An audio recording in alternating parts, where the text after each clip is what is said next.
न होतीस तू काय झालीस तू मालिकेच्या आजच्या भागामध्ये आपण पाहत आहोत की कावेरी मोहित जिजूला गाडीचा नंबर देत असते आणि तेवढ्यातच आता उदय तिथे आलेला असतो। उदय म्हणत असतो, कावेरी काय करतेस? त्यावर कावेरी सावरासावर करून म्हणत असते, उदय भाऊजी काय आहे ना, इथे एअरपोर्टवरून गाडी रिटर्न आणण्यासाठी मी गाडीचा नंबर देत होते। अगं पण यश त्याचा गाडी घेऊनच गेला नाही, त्याला माझी गाडी घेऊन गेला आहे। तेव्हा कावेरी म्हणते, बरं ठीक आहे, मग मी तुमच्या गाडीचा नंबर त्यांना पाठवते। तेव्हा लगेच आता कावेरी विचार करते, आता पटकन मोहित जिजूंना उदय भाऊजींच्या गाडीचा नंबर मेसेज करून पाठवावा लागेल। त्यावर लगेच इकडे मोहित बोलत असतो, कावेरी काय झालंय, सगळं ठीक आहे ना? आता फोन ठेवला जातो कारण उदयचा आवाज ऐकायला आलेला असतो। कावेरीने मेसेज केल्यानंतर इकडे लगेच आता मोहित विचार करत असतो, आता मला पटकन ह्या गाडीचा नंबर ट्रेस करावा लागेल, म्हणून तो कावेरीला सुद्धा तसा मेसेज करून कळवतो। इकडे आपण पाहतो की मग आता देवी आई समोर बसलेली असते। यश सुखरूप एअरपोर्टला पोहोचू देत, त्याचं काम व्यवस्थित मार्गी लागू देत म्हणून त्यांची सगळी प्रार्थना इथे सुरू असते आणि देवीचा मांत्रिक जप त्या इथे करत असतात।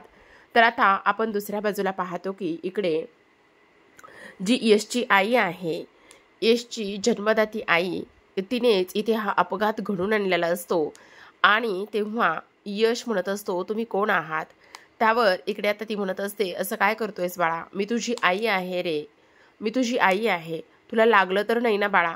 हे बघ, मला तुला काहीच करायचं नव्हतं, मला तुझ्याबद्दल तुझ्याविषयी काहीच प्रॉब्लेम नाही बाळा, तू माझा मुलगा आहेस, मी तुला 9 महिने पोटात वाढवले, जन्म दिलाय। त्यावर यश म्हणत असतो, जी आई इथे छोट्याशा चिकूच्या जीवावर उठते, जी आई माझ्या उदयदादाला मारू पाहते, ती आई माझी आई असूच शकत नाही। त्यावर लगेच इकडे ती म्हणत असते, असं काय करतोय बाळा, हे बघ असं करू नकोस ना, अरे तुला भेटण्यासाठी आणि तुला इथे मुलगा मानण्यासाठी मी किती आणि काय काय गोष्टी केल्यात। त्यावर यश म्हणत असतो, तू माझी आई नाहीच आहेस, माझी आई फक्त मा आहे। त्यावर ती म्हणत असते, त्या शकुंतलाने माझ्या मुलाच्या डोक्यामध्ये किती आणि काय काय गोष्टी ते भरून ठेवल्यात हे मला इथे कळतच आहे, तिने तिच्यामुळे हे सगळं होतंय असं इकडे ती म्हणत असते। त्यावर यश म्हणत असतो, तू माझ्या आईला काहीच बोलणार नाहीये, समजलं? काही जरी झालं ना तरी सुद्धा इथे ती माझी आई आहे आणि माझ्या आईला काहीही बोललेलं मला चालणार नाहीये। जरी तिने मला जन्म दिला नसला तरी सुद्धा इथे तिने माझ्यावर संस्कार केलेत, तिने सगळ्या काही गोष्टी मला पाहिजे तशा केलेल्या आहेत, त्यामुळे मी तुझं काहीच ऐकून घेणार सुद्धा नाही, असं सुद्धा इकडे आता तो बोलत असतो। त्याचबरोबर आपण पाहतो की लगेच आता इकडे त्या म्हणत असतात, हे सगळं फक्त आणि फक्त इथे तिच्यामुळे झालेलं आहे, त्या सुलक्षणामुळे माझा मुलगा माझ्यापासून तिने तोडलेला आहे, तिला मी कधीच माफ करणार नाही। माझ्याकडून एक चूक काय झाली तर तिने मला घराच्या बाहेर काढलं। त्यावर लगेच आता इकडे यश म्हणत असतो, तुझ्यामुळे, तुझ्या अशा वागण्यामुळे इथे मी माझी छोटी बहीण गमावली आहे आणि माझं बालपण तू हिरावून घेतलंस, तू असं का वागलीस? त्यावर इकडे ती म्हणत असते, नाही, तुझ्या डोक्यामध्ये त्या सुलक्षणाने काही बाई भरलेला आहे आणि म्हणूनच मला त्या सुलक्षणाचा सूड घ्यायचा आहे, तिच्यावर सूड उगवायचा आहे, असं सुद्धा आता इकडे ती बोलत असते। तेव्हा आपण पाहतो की यश म्हणत असतो, हाच तुझा स्वभाव मला आवडला नाही आणि कधी आवडणार सुद्धा नाही। तुला एक गोष्ट सांगू का, सगळ्यात मोठी तू चूक करत आहेस, काय एवढ्या खालच्या थराला जाऊन वागलीस? तू माझी आई असूच शकत नाही, मी तुला आई कधीच मानणार नाही, असं सुद्धा आता इकडे तो बोलत असतो। त्याचबरोबर आपण पाहतो की इकडे आता त्याची आई म्हणत असते, नाही बाळा, हे बघ मी तुझी आई आहे ना। त्यावर इकडे ती म्हणत असते, हे बघ ह्या सगळ्या गोष्टी त्या सुलक्षणामुळे झाल्यात, त्या सुलक्षणाला मी कधीच माफ करणार नाही आणि तिने माझा मुलगा माझ्यापासून तोडण्याचं काम केले, त्यामुळे मी तिला कधीच माफ करू शकणार नाही, असं सुद्धा आता इकडे ती बोलत असते। तेव्हा आपण पाहतो की आता इकडे यश म्हणत असतो, माझ्या आईविषयी तू काहीच बोलायचं नाही, तू इथे उदयदादाच्या जीवावर उठली, छोट्या चिकूला मारायला उठलीस, त्यामुळे मी तुला काहीच करू देणार नाही आणि त्याहूनही सगळ्यात महत्त्वाची गोष्ट म्हणजे काही जरी झालं तरी सुद्धा इथे तुला ह्या सगळ्या गोष्टींची शिक्षा सुद्धा मिळणार आहे, असं सुद्धा आता इकडे जो यश आहे तो बोलत असतो। त्याचबरोबर आपण पाहतो आता इकडे कावेरी आणि त्याचबरोबर मोहित हे दोघे जण सुद्धा निघालेले असतात। आता हे दोघे जण निघाल्यानंतर कावेरी कंटिन्यू यशचा कॉल लावत असते, पण कॉल काही केला लागत नाही। मोहित म्हणत असतो, मला तर एक गोष्ट कळत नाही, ह्या रस्त्यावर काहीच ट्रॅफिक वगैरे नाही। तेच तर जिजू, मला सुद्धा कळत नाही, मी जेव्हा यशशी बोलत होते तेव्हा ते म्हणत होते खूप सारं ट्रॅफिक आहे, पण त्यांचा आवाज मात्र खूप वेगळा येत होता, मला खूप भीती वाटते यश जिजू। त्यावर मोहित म्हणत असतो, तू काळजी करू नकोस कावेरी, आत्ता आपण एक 5 ते 10 मिनिटांमध्ये इकडे जो काही एअरपोर्ट आहे त्या एअरपोर्टला जाऊन पोहोचू, तू अजिबात इथे काळजी करू नकोस, असं सुद्धा आता इकडे तो बोलत असतो। तर आता आपण पाहतो की यश म्हणत असतो, मी तुला असं काहीच करू देणार नाही, तू केलेल्या गुन्ह्यांची शिक्षा मी तुला देणार आहे, असं म्हणून आता लगेच तो त्याच्या जन्मदात्या आईला गाडीमध्ये टाकण्याचं काम करत असतो। आणि गाडीमध्ये टाकण्याचं काम केल्यानंतर आता आपण पाहतो की लगेचच इकडे ती म्हणत असते, असं काय करतोय यश, प्लीज सोड मला, सोड मला। तेव्हा तिला गाडीत बसवल्यानंतर ती दरवाजा उघडण्याचा प्रयत्न करते आणि त्या दरवाजाचा धक्का इथे यशला लागतो। आता त्या दरवाजाचा धक्का यशला लागल्याबरोबर यश तिथे बाजूला असलेल्या खूप मोठ्या दगडावर पडतो आणि खूप मोठ्या दगडावर पडल्याबरोबर आता इकडे यशच्या डोक्याला खूप जब्बर असा मार लागतो। आणि तेव्हा इकडे जी मा इथे देवासमोर बसलेली असते त्या माच्या हातातून जी जपाची माळ असते ती सुद्धा खाली पडते आणि माच्या हातातून जपाची माळ खाली पडल्यानंतर इकडे आता त्यांना खूप मोठा धक्का बसलेला असतो की हे सगळं काय होतंय, माझा यश तर ठीक असेल ना, असा मा विचार करते। तेवढ्यातच आता इकडे यश आणि त्याचबरोबर कावेरी सुद्धा त्याच रस्त्यावर असतात, म्हणजे मोहित आणि कावेरी। तर इकडे त्या म्हणत असतात, यश बाळा तुला काय झालं, यश उठ ना बाळा, उठ ना बाळा, असं इकडे त्या म्हणत असतात। पण आता मात्र इकडे यश आता इथे बेशुद्ध होऊन पडलेला असतो। इकडे मा खूप काळजी करत असतात, माची काळजी मात्र इथे खूप जास्त विचित्र असते, कारण त्यांना देवी आईचा संकेत सुद्धा तसा मिळालेला असतो। यश उठ ना, तू उठ, तुला काही नाही झालं, असं इकडे त्याची आई आवाज देत असते आणि ओरडत असते। त्याचबरोबर आपण पाहतो की आता कावेरी आणि त्याचबरोबर मोहित त्याच रस्त्याने निघालेले असतात। आता हा रस्ता जो आहे तो एअरपोर्टला जात असतो। आता लगेचच कावेरीला इथे उदयची गाडी दिसते आणि इथे कावेरीला उदयची गाडी दिसल्याबरोबर इकडे ती म्हणत असते, ते बघा तिथे उदय भाऊजींची गाडी आहे, असं म्हटल्यानंतर लगेच आता इकडे ते दोघे जण गाडीतून खाली उतरतात। गाडीतून खाली उतरल्याबरोबर समोर पाहतात तर यश हा तिथे पडलेला असतो आणि यश तिथे पडल्यानंतर धावतच कावेरी येते। कावेरी म्हणत असते, यश उठा ना, यश प्लीज उठा ना, तुम्हाला काय झाले यश, मी तुम्हाला काहीच होऊ देणार नाही, असं सुद्धा आता इथे कावेरी बोलत असते। यश प्लीज उठा, उठा लवकर म्हणून रडत असते, अरडाओरडा करत असते। मोहित पटकन खाली बसतो, यशचा हात हातामध्ये घेत असतो आणि यशचा हात हातामध्ये घेतल्यानंतर त्याच्या पल्स तो चेक करतो, पण तेव्हा त्याला कळतं की यश हा जिवंत राहिला नाही म्हणून।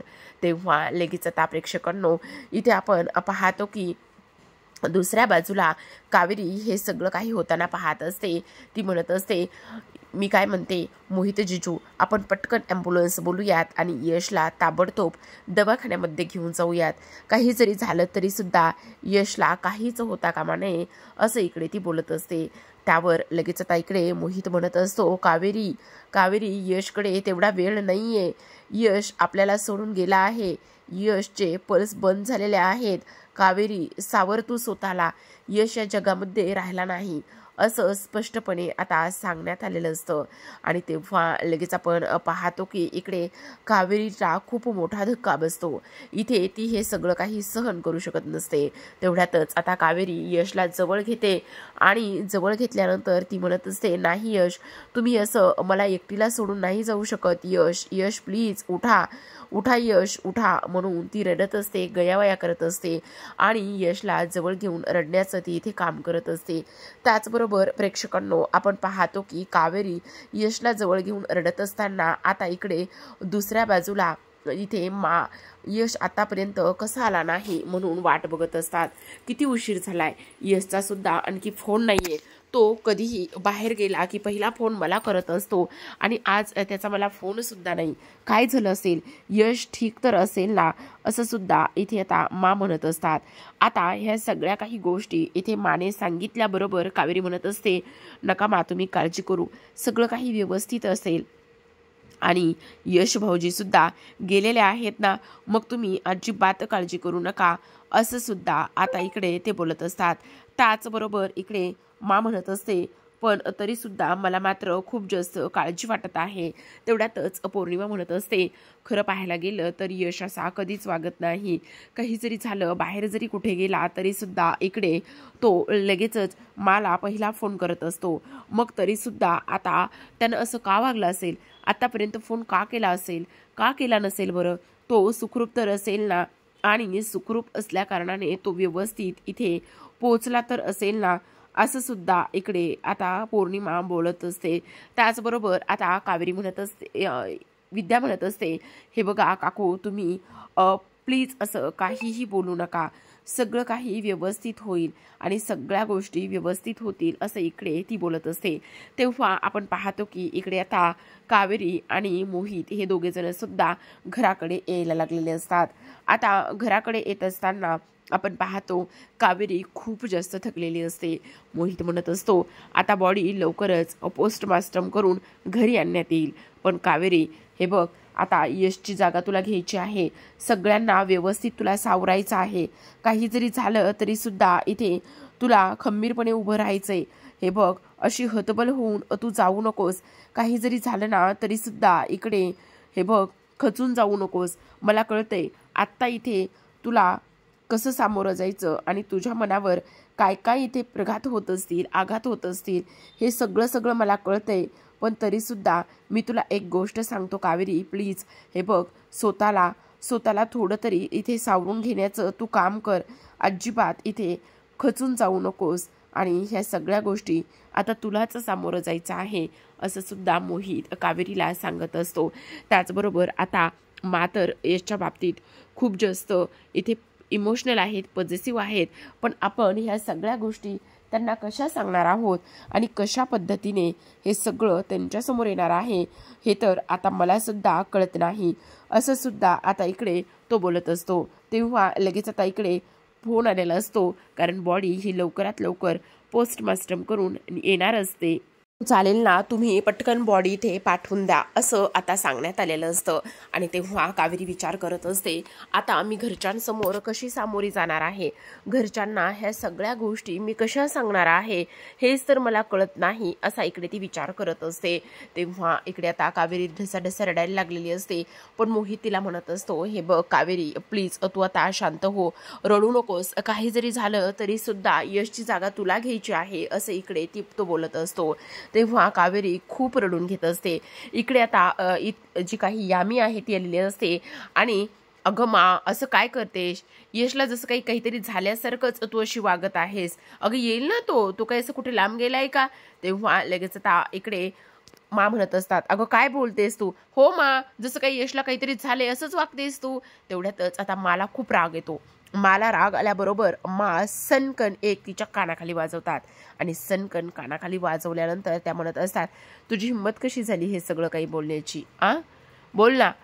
यशच्या बाबतीत एकही चुकीचा शब्द मी ऐकून घेणार नाही. यशला काही होऊ शकत नाही, स्वप्नात सुद्धा असा विचार करायचा नाही, असं मा ठणकावून बोलत असतात. तर आत्ता इकडे कावेरी आणि त्याचबरोबर मोहित हे अगदीच दारापाशी येऊन पोहोचलेले असतात. दोघे जण सुद्धा दारापाशी येऊन पोहोचल्यानंतर आपण पाहतो की लगेचच आता इकडे कावेरी धर्माधिकारी सदनकडे पाहत असते आणि ती घरामध्ये येण्याचा प्रयत्न करत असते. तर आता इकडे दुसऱ्या बाजूला माने चांगलंच खडसावलेलं असतं आणि माने चांगलंच खडसावल्यानंतर इथे त्या म्हणत असतात, हे बघ, आत्ता बोललीस तर ठीक आहे, तुझा भाऊ आहे ना, तो भावाबद्दल असे अपशब्द काढण्याची तुझी हिंमत कशी झाली ग? बोल ना, काय समजतेस कोण तू स्वतःला? असं कसं बोलू शकतेस ग तू? आहेस का डोक्यावर पडलीयस का? यशला काही होऊ शकत नाही, समजलं? असं मनात सुद्धा तू विचार आणायचा नाहीस, असं म्हणून माने चांगलंच खडसावलेलं असतं. तेवढ्यातच कावेरी दुरूनच आता माला आवाज देते आणि म्हणत असते, मा, असं म्हटल्याबरोबर लगेचच आता इकडे मा तिच्याकडे पाहत असतात आणि माने तिच्याकडे म्हणजेच आपल्या यामिनीकडे कावेरीकडे पाहिल्यानंतर त्या धावतच कावेरीकडे येतात आणि कावेरीकडे आल्यानंतर इथे त्या म्हणत असतात, कावेरी का ग काय झालेलं आहे ना, काय झालं, पोहोचला का ग यश व्यवस्थित एअरपोर्टवरती? आणि तू कुठे गेली होतीस? तुझा अजून सुद्धा फोन का बरं लागत नाहीये? काय चाललंय काय तुझं हे सगळं कावेरी? केव्हाचा फोन करते मी तुला आणि तुझा फोन सुद्धा लागत नाही. त्यावर लगेच आता इकडे बोल ना कावेरी, काय झालेलं आहे? यश कुठे आहे आणि तो सुखरूप इथे पोहोचला आहे का?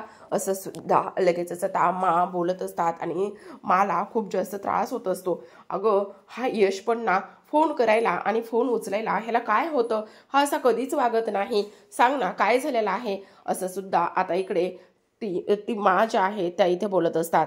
तेव्हा लगेच आता प्रेक्षकांनो आपण पाहतो की इकडे जे काही मोहित आहे, मोहित सांगणार असतो की इकडे जो काही यश आहे तो आपल्यामध्ये राहिला नाही असं सांगणार. तेवढ्यातच आता कावेरी स्वतःचं मन घट्ट करते आणि यशला मात्र आहे जो मोहित आहे त्या मोहितला आहे त्याच ठिकाणी ती बोलण्यापासून अडवण्याचं काम करते आणि म्हणत असते, मा एक मिनिट, यश सुखरूप इथे एअरपोर्टला पोहोचलेले आहेत असं सांगितल्याबरोबर आता जो काही मोहित आहे, मोहित मात्र कावेरीकडे पाहतच असतो. त्याला तर कळत नाही की कावेरी असं का बोलली असेल, कारण बाहेर तर ठरलं होतं की ह्या सगळ्या ज्या गोष्टी आहेत त्या इथे सांगायच्या, मग ऐनवेळेला कावेरीने असं का सांगितलं असेल असा मोहितला प्रश्न पडतो. तेव्हा लगेच आता मा म्हणत असते, मग मला एक गोष्ट सांग कावेरी, काय झाले, तू अशी रडतेस का आणि त्याचबरोबर तुझे डोळे असे लाल का दिसत आहेत मला रडल्यासारखे? तेव्हा लगेच आता कावेरी म्हणत असते, मा त्याचं काय आहे ना, बाहेर खूप जास्त धूळ होती, बहुतेक ती धूळ ना माझ्या डोळ्यामध्ये गेली आहे आणि त्यामुळे कदाचित ना इथे तुम्हाला असं वाटत असेल की माझे जे डोळे आहेत ना ते लाल झालेले आहेत. तेव्हा लगेच आता इकडे मा म्हणत असतात, अगं पण इकडे मला एक गोष्ट सांग, त्या पोरानं सदा एखादा फोन करायचा ना, कळवायचं ना की तो इकडे एअरपोर्टला वगैरे व्यवस्थित पोहोचला आहे म्हणून. त्यावर लगेच आता इकडे यामी म्हणत असते, बघितलंस मा, यश व्यवस्थित एअरपोर्टला पोहोचला आहे आणि तू उगाचच मला इथे ओरडत आहेस. त्यावर लगेच आता इकडे मा म्हणत असते, पण इकडे जावई बापू तुम्ही इकडे कसे काय? त्यावर लगेच आता मोहित म्हणत असतो, काही नाही, त्याचं काय आहे ना, माझं इकडे थोडंसं महत्त्वाचं काम होतं आणि महत्त्वाचं काम असल्यामुळे इथे मी ह्या बाजूला आलो होतो, बस एवढंच. तेवढ्यातच मा म्हणत असते, बरं झालं, चला दिव्याईचे आता आभार मानावे तेवढेच कमी आहेत, कारण माझा यश जो आहे ना तो बरा आहे आणि तो सुखरूप पोहोचला आहे. चला हे सगळं दिव्याईमुळे झालेलं आहे असं आता इकडे त्या बोलत असतात.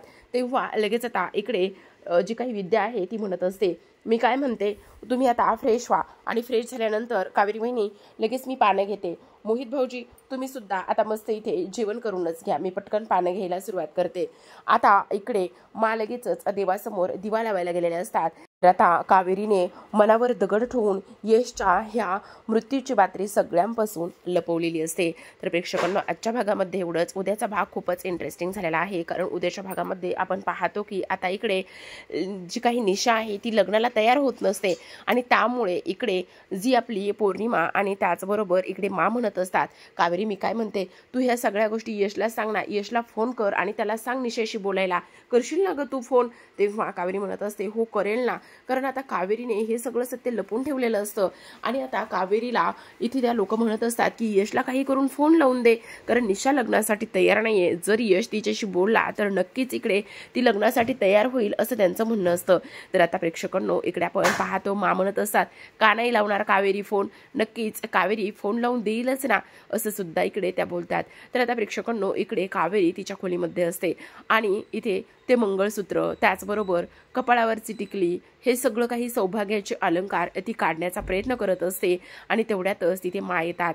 आता मंगळसूत्र कावेरीने हातामध्ये घेतलेलं असतं आणि यश तिला आठवत असतो, खूप रडत असते, मनावर दगड ठेवून ह्या सगळ्या गोष्टी ती करत असते आणि यश तिच्यासोबत शेवटचा क्षण, ती शेवटची मिठी तिला इथे आठवत असते. आता मंगळसूत्र इथे हातामध्ये घेतलेलं असतं आणि त्यानंतर ती लगेचच कपाळावरची टिकली काढणार. तेवढ्यातच आता इथे मा आलेली असते आणि मा कावेरीला हे सगळं करताना पाहत असते की ती टिकली का काढते अर्शासमोर उभी राहून आणि तेवढ्यातच मा तिला कावेरी असं म्हणत असतात.